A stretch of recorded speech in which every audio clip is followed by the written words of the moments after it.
Thank you, Mr. President. This motion is very simple but addresses a very complex issue that has thwarted the ability of this parliament to legislate for reform.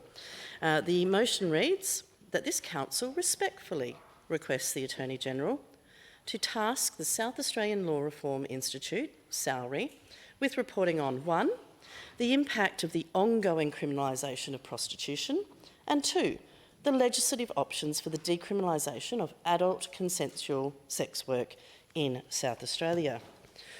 Mr. President, it is not, of course, the first time I've raised the issue of decriminalisation of sex work in this place.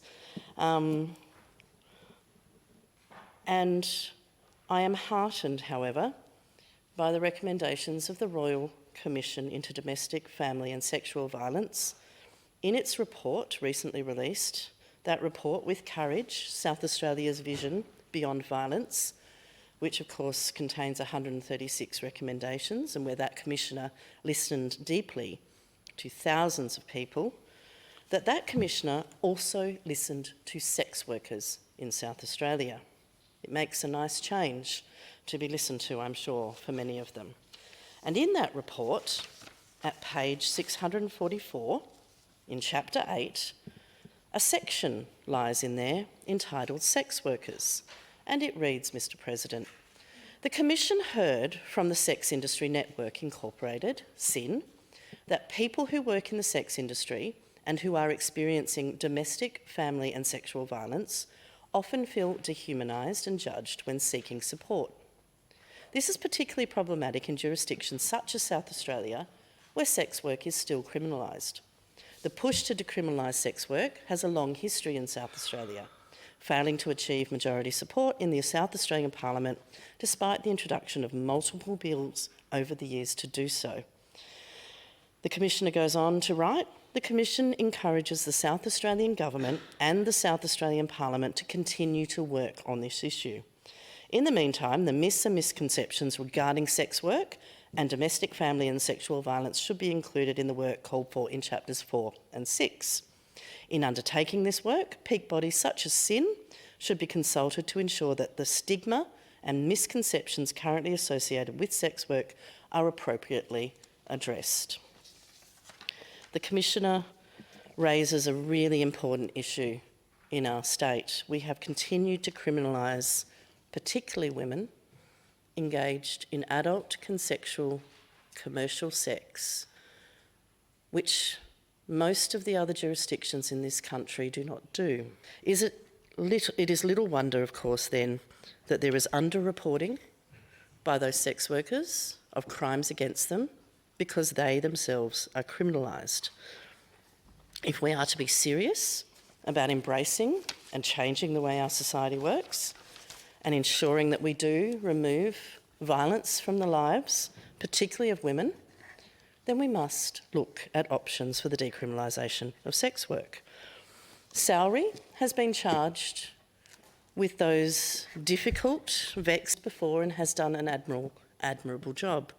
We see time and time again now SALRI providing reports that ensure that this Parliament is able to legislate difficult, complex matters with appropriate levels of consultation, advice and direction.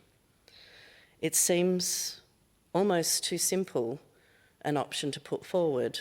It's an option that, however, has worked, for example, in Queensland, where in that state they have decriminalised sex work, and they did so with their version of SALRI, their Law Reform Commission, being charged by a previous government with taking on the task that we would hope that I would hope the Attorney-General might task our SALRI with and call for today. That is to look at options for legislation around the decriminalisation of adult consensual sex work, not only to remove violence from people's lives, but to ensure that they have rights as workers, as human beings, and to ensure that we are compliant with our human rights obligations. And just in closing, I do point members to the Amnesty International policy on state obligations to respect, protect and fulfil the human rights of sex workers. Indeed, It is a document dated 26th of May 2016, so it has been the Amnesty International policy and position for quite a while now.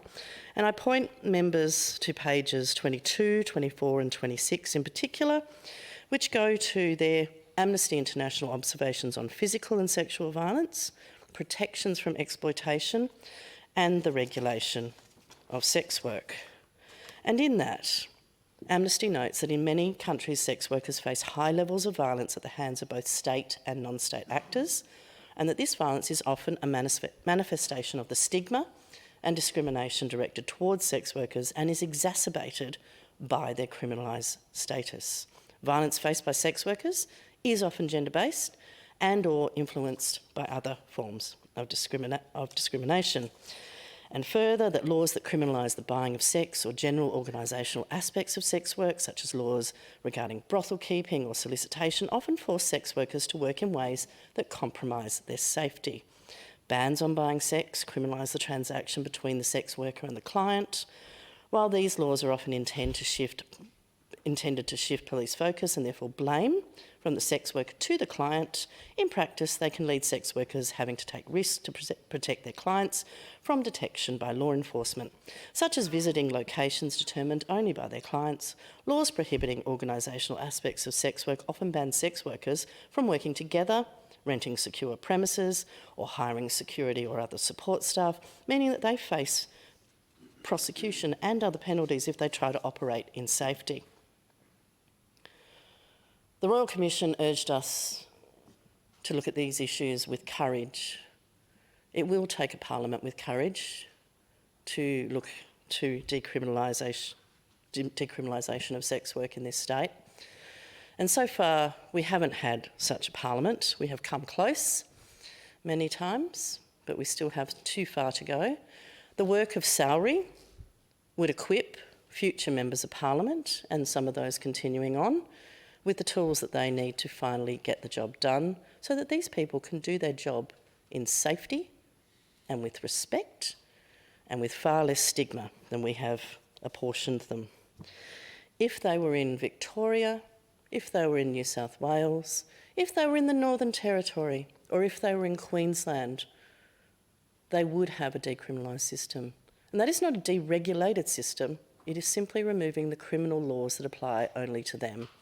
And with those changes in those jurisdictions, we have seen workers live in greater safety, able to organise, able to unionise, and able to mobilise and speak for themselves. We have not listened to sex workers in this parliament very often. The Commissioner did, and I hope that we heed her words. With that, I commend the motion.